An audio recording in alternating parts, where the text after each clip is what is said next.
I've always wondered what kind of person I really am. Deep down, am I kind, logical, smart? Or am I the type of person who eats cold pizza for breakfast and thinks that counts as a life choice?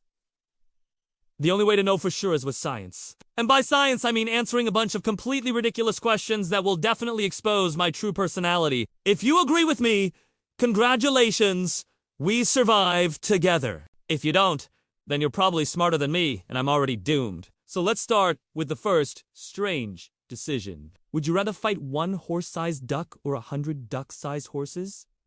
At first, the obvious choice is the little horses. They're small, right?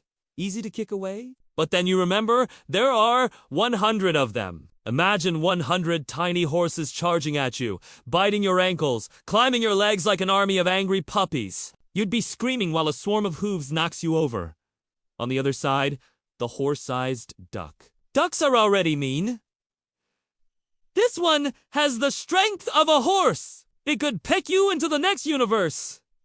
Honestly, I'm picking the giant duck. At least if I lose, people will tell the story forever. Here lies Andy, defeated by a duck the size of a horse. That's a legacy. Next decision. Would you rather never use your phone again, or only use it if it's permanently stuck at 3% battery? This one feels cruel. I depend on my phone for everything. Directions, reminders, calculator, pretending to know how old I am. Living at 3% battery means every day becomes a race against death.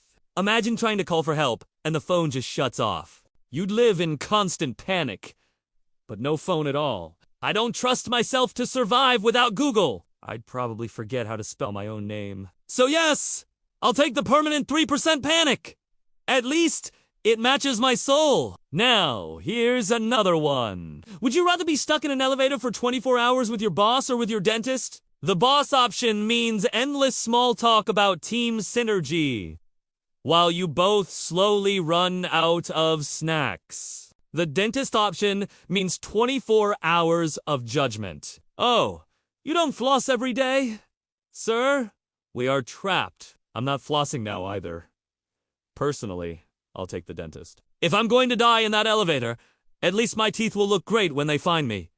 Here's a terrifying one. Would you rather know the exact date of your death or know exactly how it will happen? If you know the dates, you're basically a carton of milk with an expiration label. Just waiting. If you know the how, everything feels like a trap. If it says car accident, then every time you step into a car, you're sweating bullets. If it says falling piano, congratulations, you now live your life staring up at buildings. I'd probably choose the date. At least then, I can plan ahead. Oh cool, I expire in 2075, plenty of time to eat another 10,000 pizzas. But if it said next week, I'd be furious. Imagine spending your last week alive doing laundry. That's the true horror. Next decision. Would you rather never need sleep again, but always feel rested?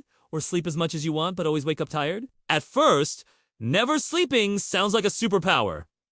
Think about it. You'd have 8 extra hours every day. You could learn a language, write a book, or watch literally everything on Netflix. But at 4 in the morning, when the world is asleep, you'd just be sitting there like a lonely goblin. On the other side, always tired. That's already my life. Maybe I've been living that option since birth. At least, being tired gives you a built-in excuse for everything. Let's make it worse. Would you rather only be able to speak in questions, or only be able to speak in movie quotes? Imagine trying to order food at a restaurant. Can I get a cheeseburger? Can I get a cheeseburger? Can I get a cheeseburger? That's your reality now! Movie quotes would be funny at first. Your friend asks, "How are you?" And you answer, "I'll be back." Honestly, I would pick movie quotes. At least I'd be entertaining for 10 minutes before everyone blocks my number. Now, would you rather have the power to read minds, but only when people are thinking bad things about you, or the ability to fly but only 1 foot off the ground? Mind reading sounds useful until you constantly hear, "Wow, that haircut sucks." No thanks. Flying 1 foot off the ground is basically hovering. Nobody's impressed.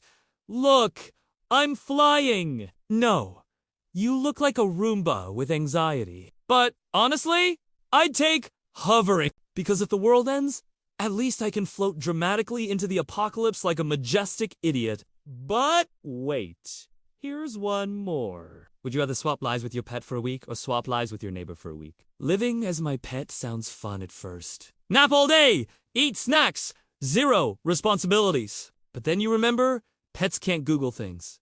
They can't play video games. And worst of all, someone else has to pick up your poop.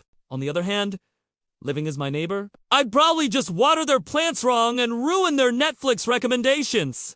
Honestly, I'd take being my pet. If nothing else, I'd finally understand why my dog stares at the wall for hours. And another one. Would you rather always get stuck in traffic, even when walking, or always drop your food right before eating it? Imagine carrying a sandwich and somehow there's traffic in your kitchen. Or worse, your food hits the ground every single time. Your life becomes an endless 5-second rule. Personally, I'd choose traffic. At least then, I could sit in my chair and complain like everyone else. Dropping pizza on the floor every day would break me. Final, strange decision. Would you rather have unlimited money but only in pennies, or be super famous but only 2 ducks? Unlimited pennies means you need a dump truck just to buy groceries. Imagine showing up at the store with 3 million coins for a loaf of bread. Super famous 2 ducks means every duck in the world knows your name. They chase you, they cheer for you, they maybe even build a shrine. I'd take duck fame. At least then, if the apocalypse comes, I'll have an army of ducks to protect me. So, what did we actually learn today? The choices you make don't just reveal who you are. They reveal that we're all insane in slightly different ways. And that's fine, because whether you're choosing giant ducks, panicking at 3% battery, hovering like a Roomba, or being worshipped by ducks, at least life is interesting. Now, I want to know what you think. Which of these strange decisions did you agree with? Which ones made you think I've lost my mind? Drop your answers in the comments and I'll read them while training my new army of ducks. Don't forget to subscribe for more ridiculous dilemmas. And hit that like button. Because if the world ends tomorrow, I at least want to die with a giant duck army and 300 likes.